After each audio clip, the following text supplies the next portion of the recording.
오늘 함께 읽은 말씀 중심에서 참 신앙의 좌표라는 제목으로 하나님 말씀 전합니다.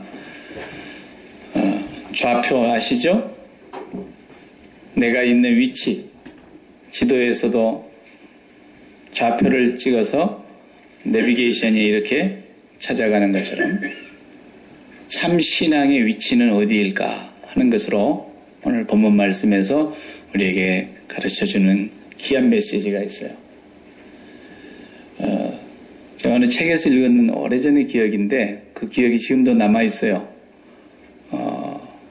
세인트루이스 도시에서 어떤 부부가 주일이 돼서 교회를 찾아가는데 교회가 뭐 한두 개가 있는 게 아니니까 길 가다가 교통순경을 붙들고 물어봤대요. 이 근처에 교회가 있느냐고.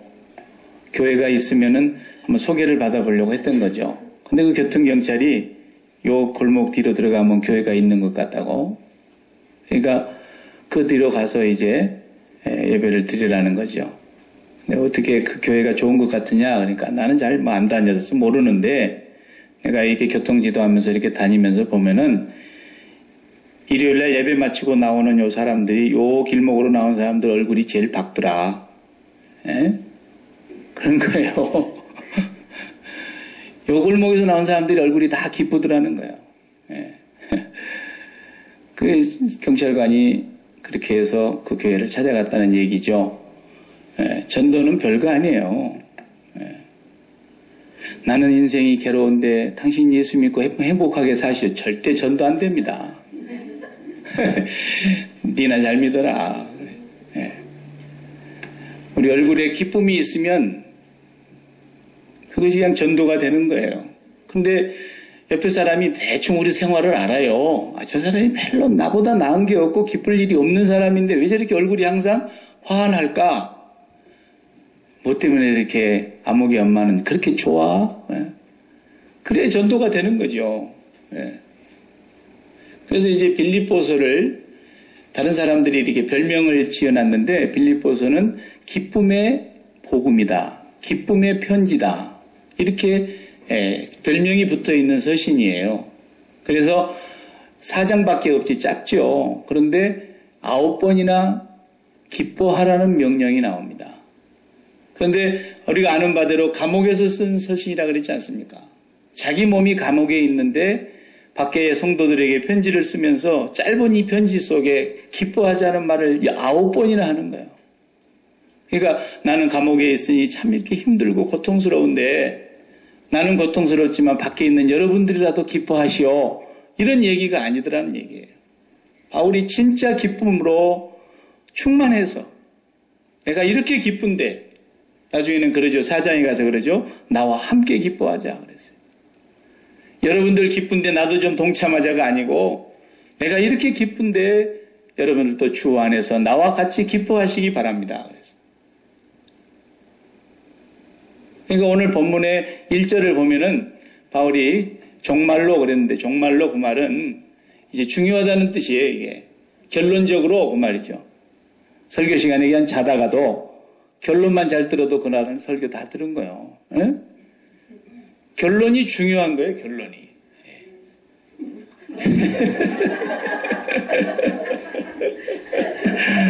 왜 아멘 하는지 잘 모르시는 분들이 한 2분 계시는 것 같아요. 예. 결론을 내가 말하는데 뭐라 그러세요? 같은 말을 쓰는 것이 나한테는 수고가 안 되고 여러분들에게는 더 유익한 줄 압니다. 같은 말을 계속 쓰는 게 좋다 이거예요. 바울은. 예. 뭐 새로운 거 쓸 거 뭐 있냐는 거예요. 같은 말을 계속해서 나에게는 반복해서 쓰는 것이 나는 수고가 적어서 좋고 그것이 여러분들에게는 유익합니다. 여러분 말이 많은 것이 중요한 게 아니고 한마디만을 줄곧 하는 거예요. 자녀들한테도 뭐 이것 잘해라 저것 잘해라 그러지 말고 한마디만 하세요. 죽은 뒤에도 제삿날이 돌아오면 추도하다가 생각이 날 만한 말 한마디를 하시라고. 우리 엄마는 눈만 뜨면 예수 잘 믿어라 그랬다 이거예요. 예. 한경직 목사님이 이제 남한산성에서 여생을 마지막 보내고 있을 때 가끔 이제 그분을 존경하는 수많은 후배 목사님들이 남한산성의 한경진 목사님 생전에 가서 한번 뵈려고 가면은 목사들이 대부분 가지 않겠어요? 장로님들이나 나이 많은 할머니 권사님들이나 이렇게 가면은 항상 하시는 말씀이 예수 잘 믿으세요. 그랬다는 거예요. 뭐 다른 말이 필요했겠어요? 뭐 다른 말이 필요했어요? 예수만 잘 믿으면 네 인생은 끝난다. 그 말 한마디를 죽을 때까지 해보세요. 그 한마디가 가장 위력 있는 얘기입니다. 네. 다른 말이 필요 없어요. 네. 우리가 죽은 뒤에도 손주들까지도 야 우리 할아버지는 나만 만나면 예수 잘 믿어야 된다. 그거밖에 남는 게 없는 걸 뭐 어떡하겠어요. 사도 바울이 여러 말 쓸 거 없더라는 거예요. 주 안에서 기뻐하라. 이게 정답이라는 것이죠. 항상 기뻐하라. 정답입니다. 누가 막 다 죽어가는 소리를 하고 목사님 이거 어떻게 하면 좋아요? 살아도 못 살겠어요. 그러면 정답이 뭐라고요? 아이고 내가 들어봐도 그러네요. 그게 정답이 아니라는 거예요. 그건 세상의 심리학을 연구하는 사람들은 그렇게 얘기하지만 우리 주님은 그렇게 안 하셨어요. 나와 함께 십자가에서 죽자 그랬지. 기뻐하는 것은 죽으면 기쁨이 옵니다. 그러니까 정답을 하나님께서 말씀해 주셨는데 바울이 여러 소리 쓸 게 없더라는 거예요. 항상 주 안에서 기뻐하라. 항상 기뻐하라. 쉬지 말고 기도해라. 무슨 일을 만나든지 너는 그것이 좋은 일인지 나쁜 일인지 모르니까 감사해라. 감사해라. 이것이 그리스도 예수 안에서 하나님이 그 자녀들을 향한 뜻이다. 그래서 빌립보서가 기쁨이라는 말을 제일 많이 강조하고 있어요. 언제인지 정확하게 모르겠는데 별 중요한 얘기는 아닙니다. 옛날에 한국에서 그 연예인들이 모여가지고 뭐 하는 예능 프로그램에 미수다라는 게 있었어요. 미녀들이 나와가지고 수다를 떤다 그래가지고 미수다라는 프로그램이 있었는데 지금은 그게 이제 호통치고 아주 그냥 혼나고 없어졌어요. 네. 그 프로그램이 없어졌는데 없어지게 된 계기가 홍대를 다니는 홍익대학교를 다니는 어느 여대생 하나가 거기에 이제 패널로 나와가지고 아마 이제 거기서 재밌게 하려고 대본을 다 써주고 그러거든요. 거기 그거 보고 읽었다 그러는데 그래도 그 대본 써준 사람이 그렇게 큰 파장이 날 줄 모르고 써준 거죠. 예. 이른바 멍청한 대본을 써준 거예요. 그걸 그대로 보고 또 읽었던 사람도 생각을 못한 거죠. 그 여자가 좀 늘씬한다. 키가 170이니까 괜찮게 생겼죠. 얼굴도. 근데 나와가지고 막 한참 얘기를 하는 가운데서 이제 남자가 그러면 어느 정도 되면 좋겠느냐라고 물으니까 내가 170인데 남자가 180은 돼야 되지 않겠냐. 이러면서 180 이하는 나는 루저라고 생각한다. 이랬단 말이에요. 아, 이 말 한마디가 대한민국을 홀라당 뒤집어놨어요. 젊은이들의 마음을. 키 180 밑으로는 실패자라고 생각한다는 말 한마디가 다음날 아침에 얼마나 큰 파장이 일어났는지 이 학생이 학교를 못 다녔어요. 예. 홍대생들이 먼저 그 학생을 가만 놔두지 않겠다. 우리 학교를 이렇게 수준 낮은 학교로 만들어가지고 창피해서 어디 홍대 다닌단 말 하겠냐. 저런 것이 홍대를 다닌다니. 그래가지고 이 여대생이 학교를 못 다닌다니까요. 그래서 쉬었다가 요즘 최근에 졸업을 간신히 했대요. 그래도 얼굴을 내놓고 못 다녀요, 이 사람이. 얼굴이 털려가지고. 요즘 털렸다 그러죠. 예. 얼굴이 다 털려가지고 그렇게 어렵게 됐어요. 예. 아니 키가 180m로 루저라 그러니까 나도 루저더라고. 그러니 뭐 여기 지금 뭐 한 분 빼놓고는 다 루저들이 지금 와서 앉아 있는 거예요. 예. 야,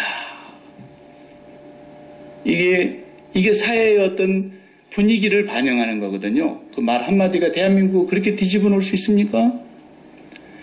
그게 오늘 본문에 나오는 말 가운데 3번, 이 짧은 본문 안에 3번 반복하는 단어가 한번 보세요.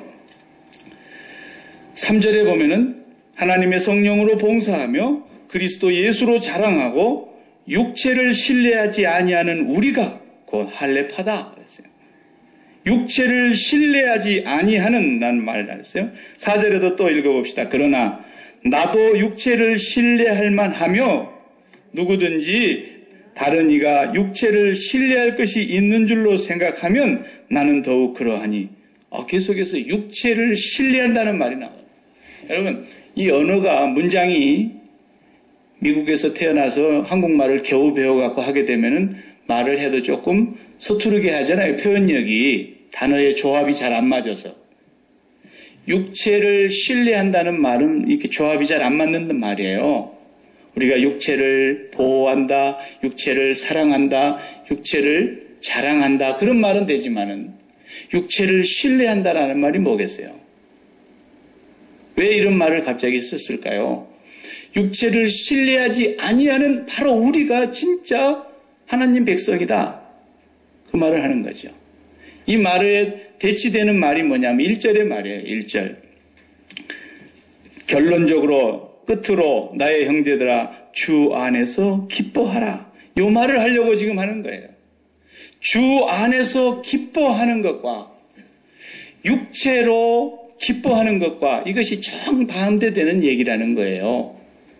육체를 신뢰하는 사람들은 육체로 인하여 기뻐하더라는 거예요. 육체로 기뻐하는 사람들. 그러니까 세상은 둘로 나눠지는 거예요. 180m로 루저입니다. 이 말을 그냥 예능으로 받아들였으면 아무 문제가 없는데 한번 웃고 지나갈 얘기인데 그게 그렇게 큰 파장을 일으켰다는 것은 대한민국 사회가 분위기가 그렇다는 거예요.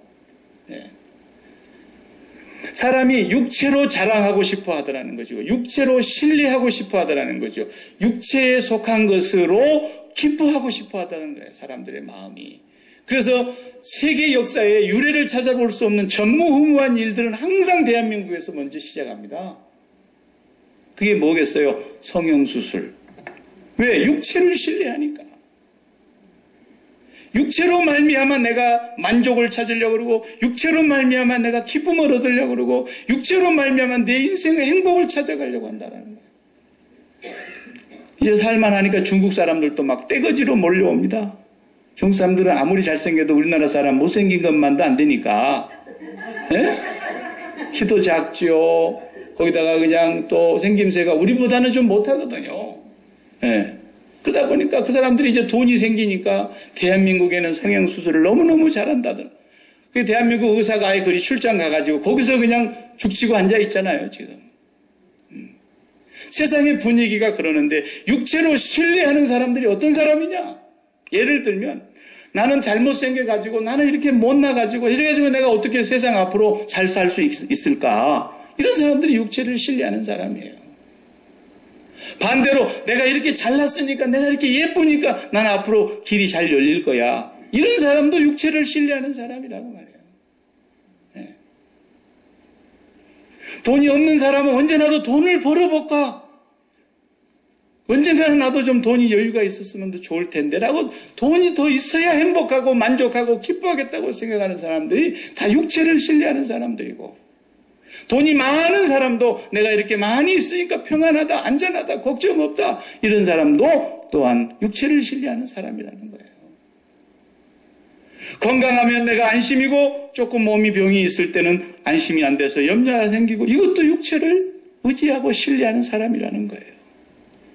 세상 사람들이 다 그렇게 사는데 성경은 이런 사람들을 뭐라고 표현합니까? 오늘 본문에 좀 듣기 거북한 말씀 같죠? 2절에 보니까 개들을 삼가고 행악자들을 삼가고 몸을 상해하는 이를 삼가라.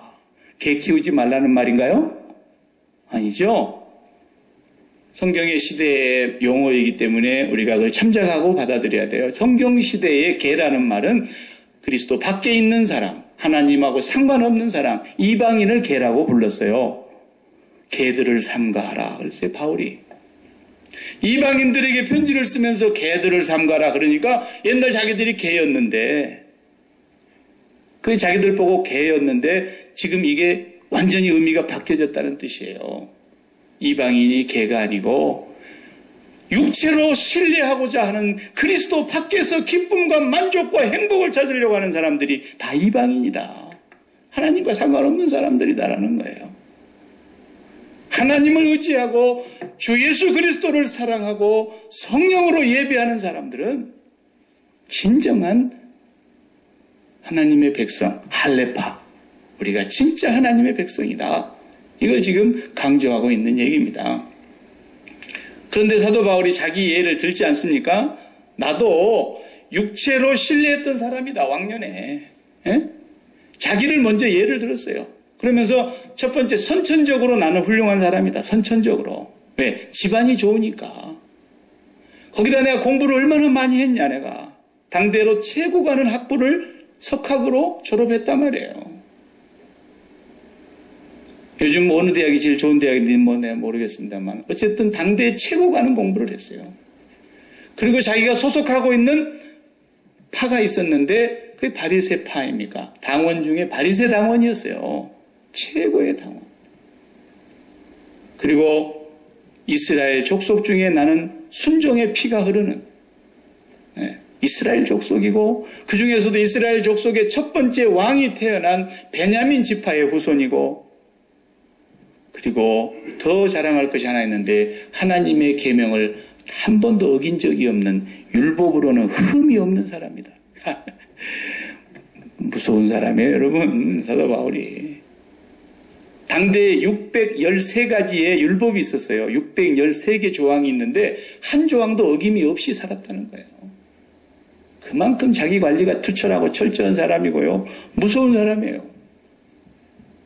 내가 육체를 신뢰할 것 같으면 나도 괜찮지 않냐? 지금 그 얘기를 예를 들면서 하는데 내가 예수 그리스도를 알고 그분을 본받고 그분을 내가 알고 난 이후로부터서는 지금까지 내가 육체를 신뢰했던 그런 것들이 다 뭐냐? 내 입속에다가 배설물을 담고 있는 것과 똑같더라. 내가 배설물을 머금고 있는 것과 똑같아서 구역질이 나서 견딜 수가 없어서 다 토해내버렸다. 그런 것으로 내가 인생에 기쁨을 얻으려고 했고 그런 것으로 내가 행복을 찾으려고 했고 그런 것으로 내 만족을 누리려고 했던 지난날의 삶이 너무너무 생각해 볼수록 배설물을 머금고 사는 것과 같았다라는 거예요. 이 정도 돼야 전도가 되는 거예요. 전도가. 예수 믿는 사람들이 나보다 더 잘 사는 사람을 부러워해가지고 거기에 그냥 부러워하면 어떤 거라고요? 지는 거예요, 그냥. 당연하죠. 네. 그렇게 되고 말았다는 거예요. 왜 그래 됐을까요? 교회가 복음을 잃어버렸기 때문에 그런 거예요. 교회가. 예수님을 십자가에다 매달아 놓고 예수님으로 복을 받아보겠는데 무슨 복을? 이 땅의 복을 받아보겠다는 거예요. 육체로 신뢰할 만한 복을 내가 누려보겠다는 거예요. 그래서 예수 잘 믿으면 열심히 섬기면 그 복을 주신다고 공갈치고 사기를 치는 양복을 입은 무당들이 그렇게 많은 거예요. 이건 예수님을 욕되기에도 보통 욕되게 하는 게 아닙니다. 하나님이 필요하면 당신의 뜻과 경륜을 이루어 가시는 과정 속에서 하나님은 부자도 쓰시기도 하고 가난한 사람도 쓰시기도 하고 얼굴이 잘난 사람도 쓰시기도 하지만은 얼굴이 불에 다 홀라당 타버려가지고 이지선양 마냥 얼굴을 처참하게 돼서 볼 수가 없는 그런 자매도 하나님이 그를 하나님의 이름을 위하여 존귀하게 쓰시지 않습니까? 태어날 때 아예 불구로 태어나버린 네나 마리아나 닉 부이치치나 우리 한국으로 하자면 뭐 송명희 시인이나 이런 사람들은 사람의 모양으로 태어나지를 못했지요. 그래도 그들을 통해서 하나님의 가장 영광스러운 모습을 찬양을 통해서 간증을 통해서 그들이 전하는 입술의 복음을 통해서 그들이 사는 삶을 통해서 그들이 기뻐하는 걸 보세요. 그것은 하나님의 필요에 의해서 하나님의 뜻을 이루시려고 쓰시는 당신의 도구일 뿐이지 우리가 그런 것을 가지고 이 땅에서 기쁨을 찾으려고 그러고 만족과 행복을 누리려고 한다면 그건 그리스도와는 상관이 없는 사람일 거라는 거예요. 개들을 삼가하고 행악자들을 삼가하고 몸을 상하는 사람들을 멀리하라는 거예요. 살다 보면은 팍팍할 때가 있지 않습니까? 장사도 잘 안 되고 몸도 실실 아프고 뭐 이거 잘 되는 것이 하나도 없는 것 같은데 그래도 자식놈 하나가 공부를 너무 잘해가지고 대학교에서 그냥 4년 장학생으로 오란다고 학비도 걱정 없이 그냥 오란다고 그러면은 아이고 지질이 나는 먼 복도 없고 먼 복도 없고 이 복도 저 복도 없는데 그래서 네 하나 때문에 산다. 그렇게라도 사는 사람이 있어요. 그도 안 돼도 저도 안 되는 사람도 있지만 한 가지만 돼도 살잖아요. 한 가지만 돼도. 근데 예수 믿는 사람은 뭘로 사는 사람이냐는 거예요. 우리는 자식이 안 되는 한이 있을지라도 뭐 때문에 산다고요? 내 죄 사해 주신 것 때문에 감사한다는 거예요. 나는 예수 그리스도가 나의 구주가 되시고 그분이 나를 위해서 죽었다는 이 한 가지 사실만으로도 나는 기쁘다.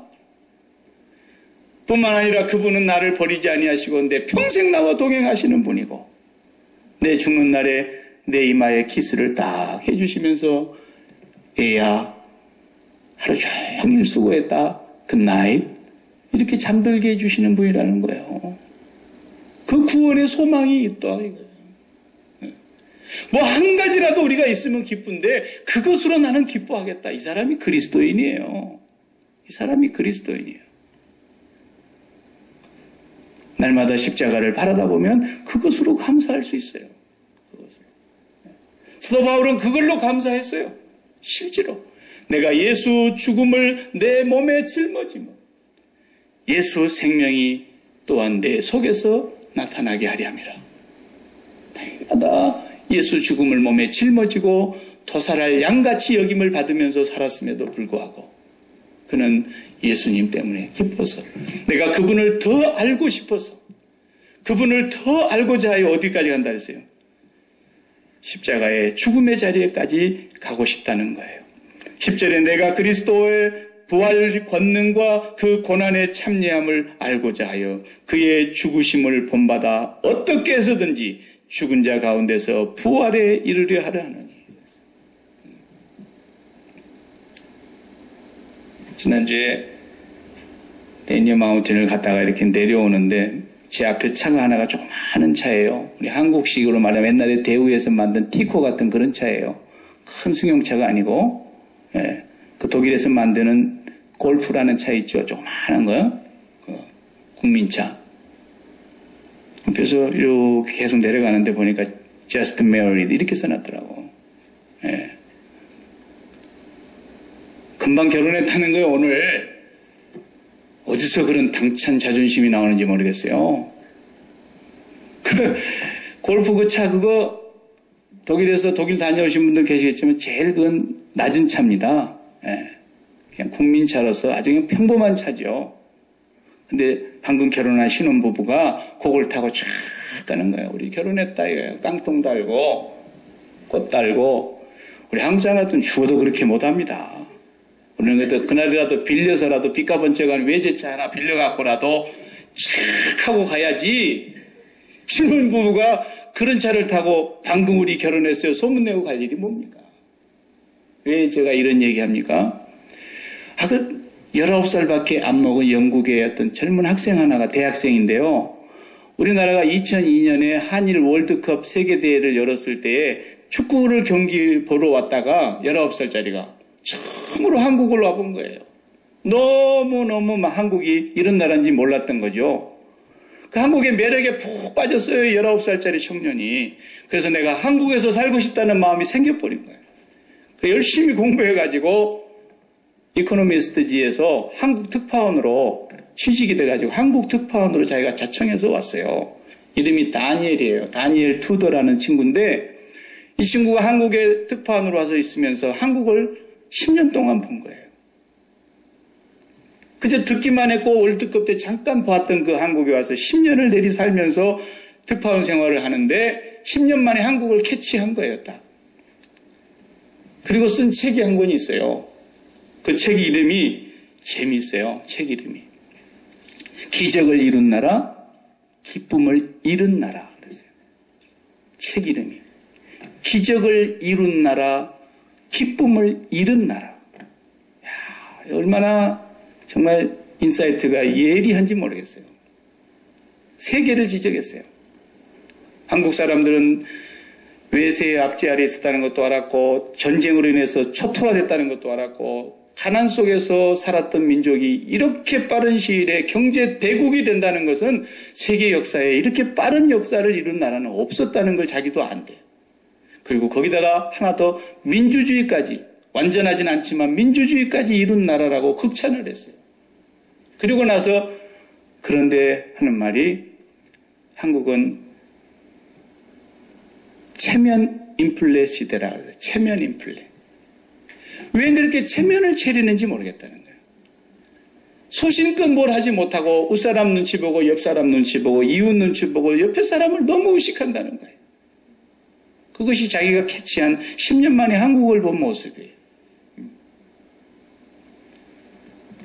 그런 얘기죠. 그러니까 우리는 그렇게 조그마한 차 타고 신혼여행 못 가요. 적어도 그날만큼은 외제차를 친구 차를 빌리든 어떻게 해서라도 좀 괜찮은 차를 BMW나 최소한 그렇게 갖고 가야지. 예. 그래서 외모에 신경 쓰고 옷 입는 것에 신경 쓰고 최소한 뭐 동창회 만나고 친구들 만나러 갈 때는 그래도 명품 하나 걸어야 나가고 싶은 생각이 들지 안 된다라는 거예요. 한국 사람들은. 왜 그러는지 모르겠다는 거예요. 자기가 볼 때. 신기하더라는 거예요. 예. 그리고 두 번째는 새 것을 그렇게 좋아하더래요. 새 것을. 조금만 신제품이 나왔다 그러면 다 버리고 그냥 또 바꾸고. 그래서 휴대폰 장사가 잘 되는가 봐요. 5 나왔다가 6 나오면 또 바꾸고 7 나오면 또 바꾸고 계속 바꾸는 거예요. 이것이 한국 사람들의 습성이더라는 거예요. 아니 젊은 친구가 왜 이렇게 예리한지 몰라요. 그러면서 그 사람이 마지막 하는 말이 뭐냐면 우리가 진짜 여러분들이 경제 대국이라는 토끼도 잡았고 민주주의라는 것도 손에 쥐었는데 이렇게 짧은 시일에 그렇게 산 민족이라면 충분히 뭐 이렇게 샴페인을 터뜨리고 마실만 하다는 거예요. 그런데 이제 진짜 기적을 일으켰으면 좋겠다라는 말을 그 사람이 했어요. 그 진짜 기적이 뭐냐? 기쁨을 찾았으면 좋겠다라는 거예요. 와, 성경 같은 얘기를 하고 있는 거예요. 성경 같은 얘기를. 우리 이제 기독교 문화권에 우리가 살고 있기 때문에 참 다행이에요. 예수를 안 믿는 거지만은 사람들이 그래도 이 기독교 문화권에서 나라가 세워진 이 나라에서 살면서 보면은 그런 체면 문화라는 건 아예 없잖아요. 우리는 조선왕조 때부터 했던 냉수를 마셨고 오늘 아침에 굶었더라도 이쑤시개를 하나 꼽아가지고 고기 먹은 척하고 나온다 그러잖아요. 이 기독교 문화권에서 사는 이 사람들은 옆에 사람 주변 의식하지 않고 소신껏 살고 가난해도 피굴하지 않고 몸이 나 같은 사람 3배를 합쳐놓은 것 같은데도 당당하게 미니스커트를 입고 다니고 뭐가 나쁘냐는 거예요. 뭐가 나쁘냐는 거예요. 그 정도 소신을 갖고 살아야 되지 않나요? 우리가 추구하고 있는 것이 육체를 신뢰할 것이 아니다라는 거예요. 적어도 예수를 안 믿어도 기독교 문화권에서 그거라도 배우고 사는 거예요. 이 사람들이. 육체를 신뢰할 일이 뭐가 있냐는 거예요. 그거 잠깐인데 풀에 이슬과 같고 풀에 꽃과 같고 그냥 무성한 풀도 베놓으면 이 뜨거운 여름에 그냥 시들어지는 것처럼 인생이 티끌과 같고 안개와 같은 존재들인데 없는 것과 같은 존재들인데 어디에서 그런 기쁨을 찾으려고 그러느냐, 어디에서 그런 만족과 행복을 얻으려고 그러느냐는 거예요. 사도 바울도 자랑할 것이 있는 사람이었지만 내가 자랑할 것이 있다면 나의 약한 것을 자랑하노라 그러잖아요. 내가 약하면 약할수록 강하신 그분을 더욱 경험하게 되기 때문에 내가 죽으면 죽을수록 부활의 큰 권능이 자기에게 역사하기 때문에 자기는 십자가에서 날마다 예수 죽음을 짊어지고 살 때면 예수 생명이 나 안에서 역사하시기 때문에 이 세상에서 줄 수 없는 기쁨과 평강과 행복이 날마다 자기 안에 차고 넘쳐서 감옥에 있지만 형제 여러분, 내가 여러 말 쓰는 건 내게도 수고롭고 여러분도 피곤하고 같은 말을 쓰는 것이 내게는 좋은데 주 안에서 나와 같이 기뻐합시다. 주 안에서 기뻐합시다. 주님 안으로 들어가야 그 기쁨이 있다는 거예요. 주님 안으로 들어가요. 주님 안으로 들어가려니까 주님과 함께 십자가에서 죽고 들어가는 거예요. 이 과정이 거쳐지지 않고는 기쁨이 없기 때문에. 여러분이 예수 그리스도가 십자가에 죽으신 것을 믿습니까? 그렇다면 여러분 자신이 죽었다는 걸 믿어야 돼요. 그걸 날마다 이제는 확인하고 살아야 돼요. 처음 감격, 처음 기쁨이 없을지라도 예수를 적어도 믿는다는 말은 이 세상에 대해서 내가 죽은 사람이라는 걸 날마다 확인하고 살아야 돼요. 예수 그리스도와 함께 나는 죽은 사람이다. 그 사람만이 성령이 찾아오고 그 사람만이 하나님을 경험할 수 있는 기쁨이 위로부터 내려오게 되어 있는 거예요. 이때 하나님께서 그를 통해서 이제는 그가 어떤 삶을 살든지 간에 내가 예수로 인해서 기뻐하는 그 모습을 보면서 사람들에게 하나님의 영광이 나타나고 전도가 되고 그 경찰관 아저씨 말대로 요골목에서 나온 사람들의 얼굴이 제일 밝더라라는 거예요. 우리가 예수 안에 있다면 참 신앙의 표지가 뭐냐? 참 신앙의 그 표식, 그 좌표, 그리스도인이 진짜 어디에 있는가를 찾아보려면은 그리스도인이 예배당 안에 있는 것이 아니라 그리스도인이 주 안에 있어야 된다는 것입니다. 주 안에서 오는 기쁨을 누리는 사람이 한다는 것입니다. 세상이 주는 기쁨이 아니라 날마다 그리스도 안에 있는 그 기쁨. 우리가 어제도 가서 봉사를 하고 오신 분들이 있지만 그 봉사하는 그 자체에서 기쁨을 얻으려고 해도 그것은 안 돼요.